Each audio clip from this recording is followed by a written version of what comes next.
आओ बच्चों, आज हम पढ़ते हैं पाठ 7 वचन। चित्रों को देखिए और नीचे लिखे वाक्यों को पढ़िए। बच्चा संतरा खा रहा है। डलिया में संतरे रखे हैं। मेज पर किताब रखी है। मेज पर किताबें रखी हैं।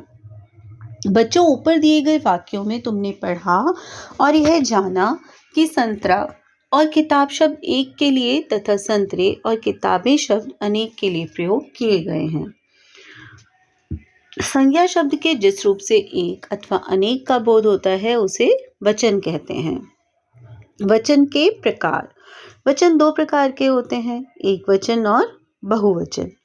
एक वचन संज्ञा शब्द के जिस रूप से उसके एक होने का पता चले उसे एक वचन कहते हैं, जैसे झंडा, अंडा, चिड़िया आदि। बहुवचन संज्ञा शब्द के जिस रूप से उसके अनेक, एक से अधिक होने का पता चले उसे बहुवचन कहते हैं, जैसे झंडे, अंडे, चिड़िया आदि। कुछ संज्ञा शब्दों के बहुवचन रूप को याद कीजिए। एक वचन, बहुवचन। रोटी, रोटियां, घोड़ा, घोड़े, किताब, किताबें, वस्तु, वस्तुएं, महिला, महिलाएं, घड़ा, घड़े, पत्ता, पत्ते, बात, बातें, बगीचा, बगीचे, मकड़ी, मकड़ियाँ, कथा, कथाएं, सड़क, सड़कें, बूंद, बूंदें, भाषा, भाषाएं, कुर्सी, कुर्सियाँ, ताला, ताले, रानी, रानियाँ, खिलौना, खिलौने, लता, लताएं, कलम, कलमें, पैसा, पैसे, छाता, छाते, बाँह, बाहें, गुड़िया, गुड़ियाँ, प्याला, प्याले, चींटी, चींटियाँ, भाला, भाले, दीवार, दीवारें, कन्या, कन्याएं, भैंस, भैंसें।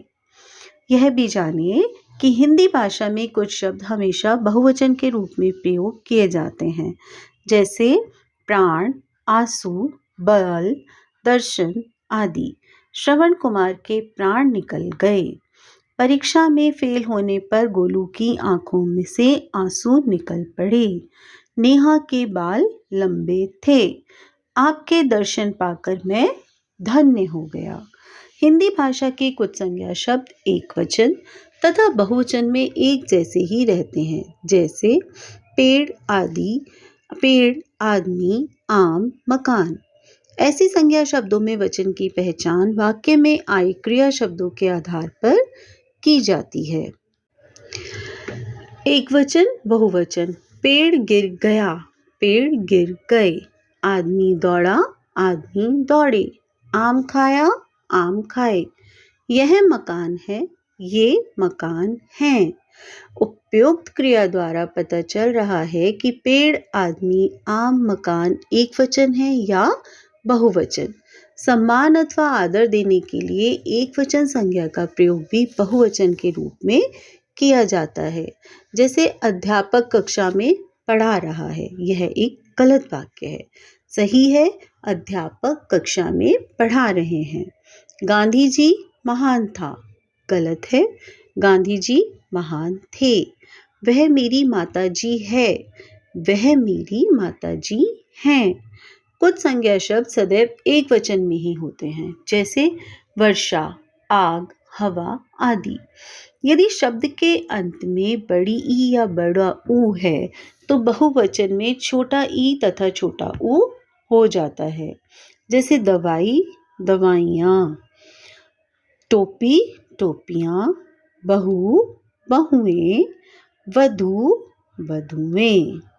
तो बच्चों, इस तरह से हमने सीखा कि वचन का अर्थ होता है संख्या बताने वाला। वचन दो प्रकार के होते हैं, एक वचन और बहुवचन। शब्द के जिस रूप से उसके एक होने का बोध हो उसे एक वचन कहते हैं। शब्द के जिस रूप से उसके एक से अधिक होने का बोध हो उसे बहुवचन कहते हैं। सम्मान अथवा आदर देने के लिए एक वचन के स्थान पर बहुवचन का प्रयोग किया जाता है। व्यक्तिवाचक, भाववाचक तथा धातुओं का बोध कराने वाली जातिवाचक संज्ञाएं सदैव एक वचन में आती हैं, जैसे महाराणा प्रताप, बुढ़ापा, चांदी आदि।